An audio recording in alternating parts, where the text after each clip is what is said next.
Hey, and welcome to our explainer. It's funny, sometimes the best solutions for our biggest, most modern problems aren't about some brand new tech. They're actually hiding in ancient wisdom. Today, we're going to uncover a blueprint that's 1,400 years old, but it's inspiring a massive global response to the climate crisis. Okay, let's get into it. So, this one line from the Quran, cooperate in righteousness and piety, it's simple, but it's the spiritual engine for this whole movement. It's basically a call to work together for the common good. And today, what's a bigger common good than the health of our planet? It's an ancient idea that feels more urgent right now than ever before.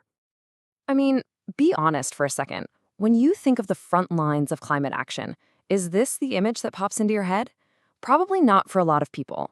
But what if I told you that the mosque, by its very nature, is kind of perfectly designed to be a center for taking care of the earth? Let's dig into how. To really get what a green mosque is all about today, we've got to travel back in time, all the way back to the very first one, the Prophet Muhammad's mosque in Medina. See, this place wasn't just for prayer. It was designed from the ground up to be a sustainable community hub. Just think about how simple yet totally revolutionary this was. The mosque was built by the community itself, using whatever was right there: local mud, timber, palm trunks. Nothing fancy, no excess. Water, which was obviously a precious resource, was saved like crazy, even during the ritual washing or wudu. And the space itself? It was open to the elements, totally integrated with nature, surrounded by gardens and palm trees for shade. It was a building that was truly in harmony with its environment. And when you compare that to our world today, wow. The contrast is pretty stark, isn't it? The Prophet's blueprint was all about moderation, community, and living with nature. A lot of our modern challenges come from the exact opposite: insane levels of consumption, a focus on the individual, and this feeling that we're completely separate from the natural world. That ancient model is looking pretty smart right about now. But here's the thing, this isn't just a history lesson, this is the inspiration for a really vibrant global movement that's happening as we speak. So let's see how that original blueprint is being dusted off and put to work today. So this is the most crucial point to get. The whole idea of a green mosque, it's not some new fad. It's not some modern concept that's been tacked on to an old faith. It's not an invention.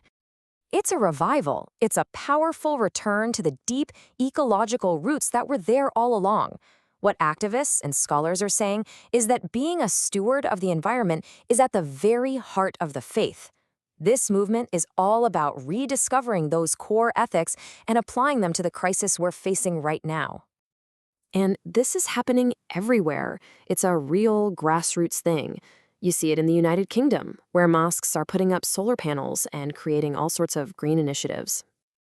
Then you've got Indonesia, where entire communities are organizing around conservation and finding sustainable ways to manage waste. You can see it in Turkey, where new eco-mosques are being built with incredible, ingenious water-saving designs. And all the way to the USA, where congregations are planting community gardens and literally transforming their spaces into hubs for education. This isn't just a few isolated spots, it is truly a global movement. Okay, so what does a green mosque actually look like in the real world? How do you get from these big, beautiful principles to actual practical action? Let's break it down.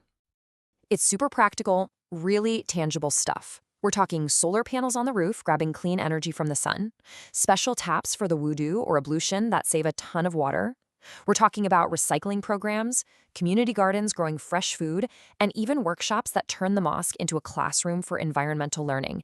This is faith being put into practice, step by step. So here's how it all connects. It all starts with faith, that spiritual spark from the Quran and the Prophet's teachings. That faith then gets the community moving through education and just doing things together. And that collective action is applied directly to the environment through real sustainable practices.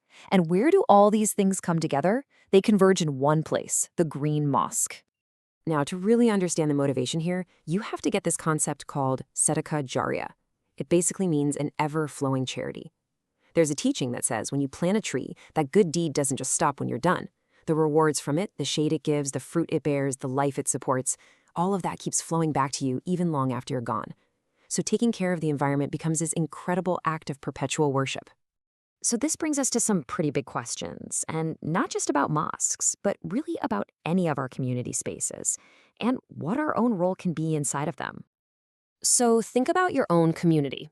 Your local community center, your church, synagogue, temple, that neighborhood spot down the street. How could that place become a real hub for this kind of positive change? What would be the very first step? Let's get really practical. Could your center host a workshop on how to install solar panels? Is there an empty patch of grass somewhere that could become a community garden? The cool thing is, the possibilities are often really grounded and achievable. You can start small. And finally, this is kind of the big one. This whole movement really challenges all of us to think bigger about what worship even means. It's asking us to see that caring for our planet, planting a tree, saving water, pushing for clean energy, isn't something separate from a spiritual life. It is a spiritual life, a really profound and necessary part of it. How has that changed things for you?